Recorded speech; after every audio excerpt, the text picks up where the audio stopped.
We are in the next section here in 2 Corinthians chapter 12, for those of you who have not been with us. And I must say that this was the section, if I had to pick a section that I would love to just let somebody else teach, like Roger did for Robin downstairs, this would have been the section.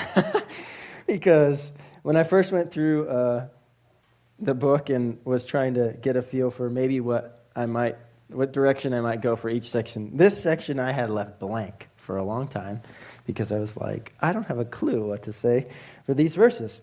But just within the past week or so, God is faithful, as he is always. And he showed me something in the text that I think maybe all of us need a good example of, and this is a good example of it. Question before we start: how many people in the room have ever taken responsibility for someone else's actions? Great. For everybody who didn't raise your hand, you can take a nap now. Let me give you, if you're sitting there thinking, well, I'm not sure, maybe I have, maybe I haven't, and maybe I can't think of anything specific. Let me give you a few examples of ways people do this. This is the kid who says, maybe my parents wouldn't have been separated if I would have just got better grades in school.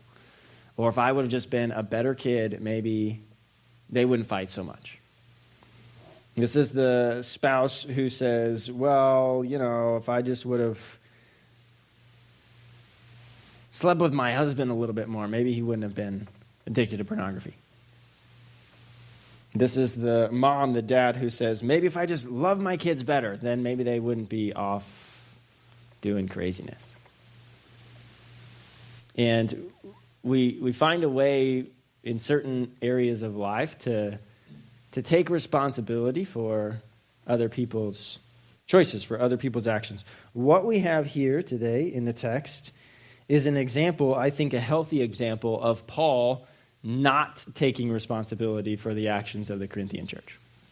What he does is he actually puts responsibility back on them for their own actions. I actually think this is something that a lot of us struggle with more than we think. We'll talk a little bit later about why, but I want to read this text as an example of, in a healthy way, what it looks like to take the responsibility that is someone else's and hand it back to them.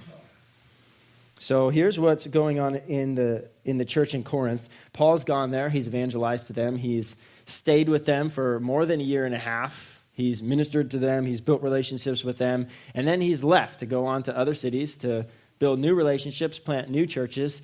And in the meantime, he's left. There's other people who have come in who have questioned his authority.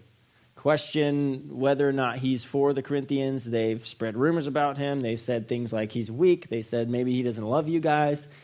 They've spread all these just kind of bad things about Paul and why you shouldn't listen to him. And the Corinthians jumped on board. They didn't defend Paul. They didn't say, no, we know this guy. He loves us. They didn't say, no, we're not quite sure about what you guys are saying. We think that he really actually cares about us. They didn't. They just kind of jumped on board with these accusers who came in and who were trying to tear down Paul. And so Paul's going to, in this moment, say back to the Corinthians, you didn't do what you were supposed to do. You didn't defend me the way you should have defended me. So let's read the text. We'll walk through it a little bit, and then we'll just kind of sit for a minute and ask maybe if we actually do this effectively in our lives or not. Paul says this, chapter 12, verse 11, talking to the people in Corinth. This is after his long boast that he's just got through. And he says this, I have been a fool. You forced me to it, for I ought to have been commended by you. For I was not at all inferior to these super apostles, even though I am nothing. The signs of the true apostle were performed among you with utmost patience, with signs and wonders and mighty works. For in what were you less favored than the rest of the churches, except that I myself did not burden you? He says sarcastically, forgive me of this wrong. In other words, I didn't take your money, and if that's a burden to you, well, then forgive me of that. But he starts off at the very beginning, and you see him just hand responsibility back to them. I ought to have been commended by you. In other words, you should have defended me. When these people came in and they were saying all these slanderous, untrue things about me, I'm not authoritative, I'm weak, I'm unimpressive, that somehow makes me lesser than them, you should have stepped up and defended me, but you didn't. Paul's upset. He's upset because they should have loved him the same way he loved them, but they didn't. He says, you forced me to be a fool. In other words, to boast. In the last 2 chapters, we've seen him go on his way, boasting about the authority that he has and the reason why he has that authority. And he thinks that that's foolish, and so he says, I've been a fool, but you forced me to do it. Why? Because that's the only thing they respond to. We talked about that a few weeks ago. Why would Paul do something he thinks is foolish? Well, because it seems to be the only thing the Corinthian church responds to. I don't think Paul thinks that boasting is sinful. I just think he thinks it's unwise. And so, although he thinks it's foolish, he's willing to do it if it gets through to them, if it maybe brings them back to the gospel. But he's still upset that he had to do it at all, that their immaturity forced him to do it. And then in the second half of verse 11, he says, I was not at all inferior to these super apostles, these people who came in claiming we're more authoritative than Paul, we know more than him, we're more well-spoken, we're better dressed, we present better than this guy named Paul, so we must be more authoritative. He says, I was not at all inferior to them, although I am nothing. That's a curious phrase. In other words, he understands his position in relationship to God. He understands his position in relationship to his sinfulness. He says, there's nothing good in me, and yet at the same time, that doesn't make me inferior to these people next to me. Just because I present with the goal of exalting Jesus Christ, which you can see has been his goal for the last 2 chapters. Everything that he's done. Don't look at me, look at Jesus. Don't look at me, look at God. Don't look to me for salvation. Look to Christ. Everything that he's doing with the Corinthians, it's for that purpose. And then in verse 12, in this section, I've said multiple times, there's a lot of questions that I have in this section that go unanswered, like this one in verse 12. The signs of the true apostle were performed among you with utmost patience. Nowhere in all of the New Testament do we have a list of the signs of a true apostle. We don't have them. So if you're wondering, what are those signs? I don't know. The scriptures don't say specifically. There's been some people who have taken guesses at it in the first book, in the first letter that Paul wrote to the Corinthian church in chapter 9. He says to them, if to others I am not an apostle, at least I am to you, for you are the seal of my apostleship in the Lord. In other words, maybe a sign of apostleship is effective ministry. People are actually coming to the Lord. Maybe. I don't know. He says it again in this book. He says it a little differently in chapter 3. A while back, he says, you are our letter of recommendation.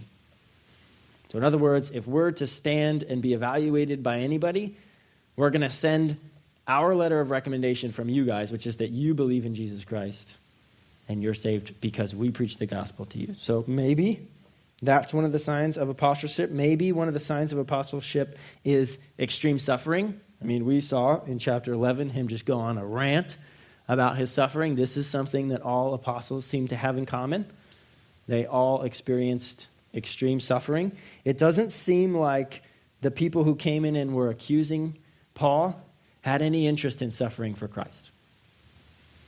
It seemed like they were actually interested in making other people suffer at their own expense.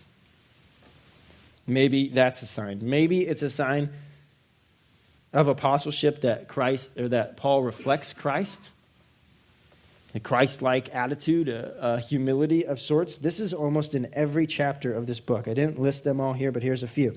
In 2 Corinthians chapter 1, he says, our boast is the testimony of our conscience, that we believe that we have behaved in the world with simplicity and godly sincerity supremely, he says, towards you, Corinthians. Then in chapter 2, he says, we're men of sincerity, not peddlers of God's word. Then in chapter 3, he says, our sufficiency is not from us, but from God through the Spirit. Maybe a sign of true apostleship is this humility, this Christ-likeness that Paul says in chapter 7, make room for us in your hearts. We have wronged no one. We have corrupted no one. We have taken advantage of no one. Versus these other people who have come in and they seem to be all about abusing the people around them. I don't know. Just guesses as to what the signs are. Some people think that the signs of true apostleship are the signs and wonders and mighty works, but read carefully. Verse 12. The signs of true apostle were performed among you with utmost patience, and they were accompanied by, with, my text says, signs, wonders, and mighty works. Meaning the signs and wonders and mighty works weren't the actual proof that they were apostles. Anybody can come do that. All throughout the New Testament, people were doing signs and wonders and mighty works. Not the sole test of true apostleship, but he said it did accompany the things that he did. And then finally in verse 13, Paul says, in what way were you less favored? Or in what way did we hold back from you? In what way were you treated any less than any of the other churches that I've been at, except, and he takes his own responsibility here, except for we didn't let you give money to us?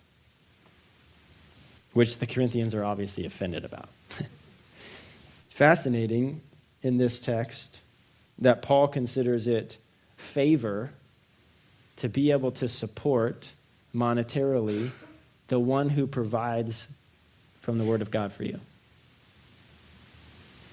Some people would look in other places in the book in Corinthians and say, well, why do we pay our pastors? Why do we give money? Why do we have paid pastors? When Paul clearly didn't take any money from the Corinthian church. Well, it's because of verses like this, where he says that this is a favored thing to do, to allow people to support. For in what were you less favored than the rest of the churches, except that I myself did not burden you? Forgive me of this wrong. Okay, so here's the example. The church has a responsibility. They had a responsibility to Paul. They didn't fulfill it. They didn't step up. They didn't do what they were supposed to do, and so Paul calls them out. You were supposed to do this. My question is, looking at this example that Paul gives us, why don't we do the same thing in our life? Why do we take responsibility for other people's actions?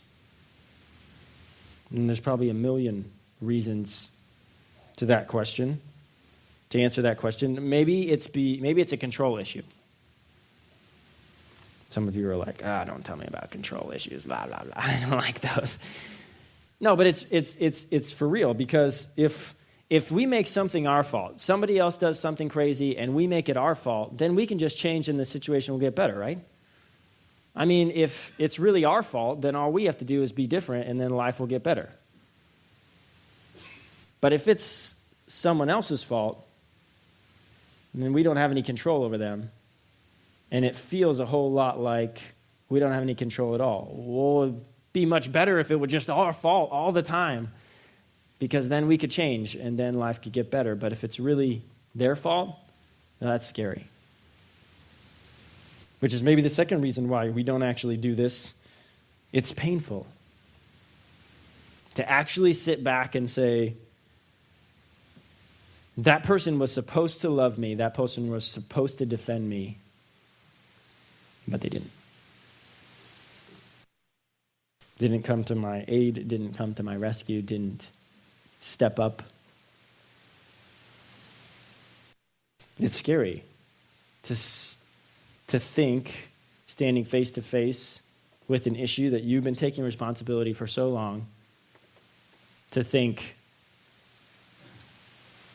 if it's really not my responsibility, and it really was their responsibility to protect me, to teach me, to lead me, to guide me, to show me the right way, and they chose not to.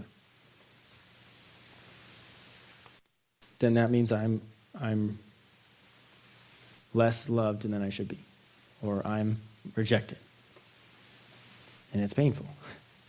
And a lot of people don't want to experience the pain, so it's just much easier to just take responsibility for other people's actions.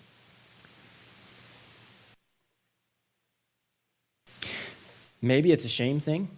You see, in most situations, we're not so innocent as to be able to put all the blame on someone else and say, well, I had a part in the responsibility too, so it must be all my fault. But it's difficult to try to figure out, where does my responsibility end and where does someone else's responsibility start? Yeah, maybe it's true that I didn't treat my spouse the best. Maybe it's true that I didn't change for them all the time. And yet it's also true that they had a choice to go out and be unfaithful. See, both are true, but sometimes when we get some shame, some guilt going on about our own mishaps in our own life, we just want to take all the responsibility and just say, well, it must be all our fault. But it's rarely ever that. Even Paul takes, sarcastically, a little bit of responsibility. What were you less favored than the rest of the churches, except that I did not burden you? He could have accepted their money. It would have been nothing wrong with that.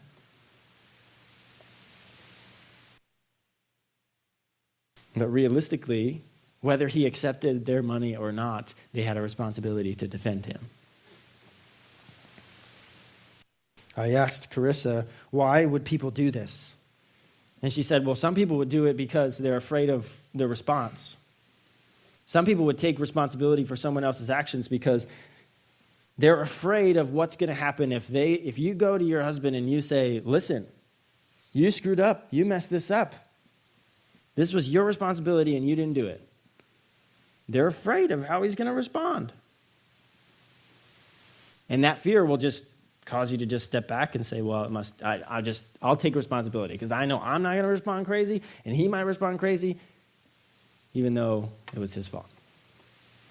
And so just being afraid of how people are going to respond. If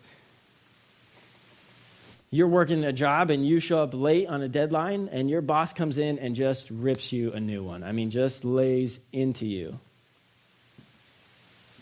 How many people are going to be willing to go back into their boss's office and go, you know what, I missed that deadline, I screwed up, I know, I could have worked a little harder, we could have gotten it done, we could have organized a little bit better, but reality is, even though that didn't happen, that's my responsibility. Your responsibility is not to talk to me that way. Who's not going to be afraid they're going to be like, there's the door? And so we just walk around saying, oh, well, if I would have just got my stuff done on time, then he wouldn't have been so mad, probably wouldn't have yelled at me. And we take responsibility for their actions. We do this all the time. And then we walk around thinking we're the worst people on the planet. Because now we have the burden of not finishing the job on time that we were allotted to finish, and the burden of thinking that we're somehow less worthy because that person just unloaded on us.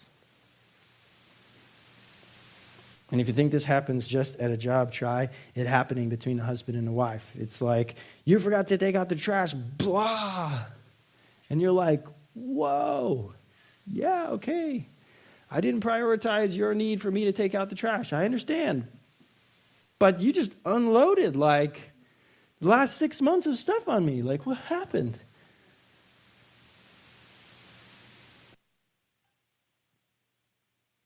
Some people are afraid of how it will impact their kids. So you try to protect them. And in the process, you end up having to lie to your kid. Now, I get that with tough situations that happen in life, you can't share everything with your kids. I get that. You have to filter. You have to discern. You have to figure out, what do I tell them? How much information do I share? What details, especially when it starts getting sticky. And you got to figure out, how do I give them enough information without just completely throwing your spouse under the bus? I get that. That's a balance. Here's maybe where the line is. And I didn't even know where the line was. I had to get my wife to tell me where the line was. Maybe there's a line when you're discerning, you're trying to figure out, what do I share? How do I not throw them under the bus? How do I not just completely destroy my child's view and understanding of this other parent because they're not a horrible person, they just made a really stupid mistake, and how do I balance that? Maybe the line is you keep information that they don't need to know. You give them what you think they need to know. But if at any point what you tell them compromises your own values, you've crossed the line. You've now taken responsibility for someone else's actions, and you've compromised your own values to do it. So now not only are you unwilling to take responsibility, are you not only unwilling to give responsibility where responsibility is due, now you're compromised too. And so it gets real dangerous real fast. At some point, you're going to have to say, I won't compromise my own integrity. I may not share all the details of everything with my kids because I still want them to love their mom or their dad. But I won't take responsibility for their actions.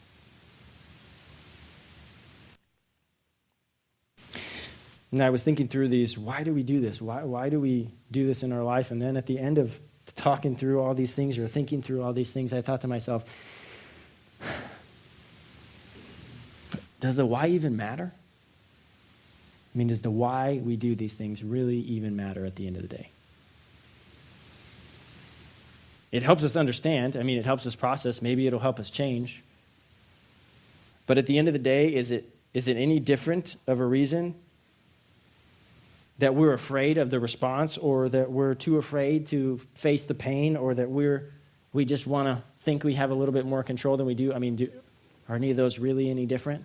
They're just different motivations. They're all leading us to the same place, which is we're taking responsibility for someone else's actions that we were never meant to have. We're bearing burdens that aren't ours to bear. Paul's not interested in doing that. He's very interested in saying, this is my burden, and this is your burden. And he just hands back responsibility to them. This is what I think why the why doesn't matter, because the danger is the same. This is the fascinating part. Reconciliation cannot happen when we are taking responsibility for things that other people are responsible for. There's no reason for reconciliation to happen in those moments. Why? Because someone offends you, someone crosses your boundaries, you take responsibility for it. What motivation do they have to change? And they go on thinking, oh, well, I must be good. Why? Because I didn't get any blame for anything. I didn't have to take responsibility for anything. And so they go on. They cross your boundaries. You take responsibility for them. They say, life's good. They continue to cross your boundaries. Okay, you want a good way for bitterness and resentment to just spring up inside of you? Go ahead, take responsibility for others' actions again and again and again. And you'll find yourself sitting there going, I hate this person. Why? Because you've been letting them off the hook. Been taking responsibility for things that they should have stepped up and done, but they didn't. Some of us, I've had to do it in my life. You need to hand over responsibility to your kids, who are adults and very capable of making their own decisions. You need to hand over responsibility to your parents, who, although they're not perfect, doesn't excuse their behavior all the time. You need to hand over responsibility to your spouse and say, no, I wasn't the perfect spouse either, but that doesn't excuse what you did. Hand over responsibility to your boss, to your brother, to your sister, to your friend, to a former boyfriend or girlfriend whose decisions in the past are now affecting your marriage now. Take the responsibility that's due to you and own it. Accept it. This is what I did wrong. This is my error. It's rarely ever all one person's fault. So you sit, and that's another conversation for another day. Us taking responsibility for our own actions. In fact, I think in this book we probably already have had that conversation. This is the flip side. This is the I took responsibility for my own actions. Now here, you take responsibility for your actions. Because until we're willing to hand over that responsibility back to them, like Paul did, you forced me to it. I ought to have been commended by you. There's no chance for reconciliation. You read through this book, Paul wants to be reconciled with the Corinthian church. He wants to come back to loving each other. He wants them to understand each other. He wants them to be back to peace. This is one of the things that has to happen. You don't get reconciliation taking responsibility for other people's actions.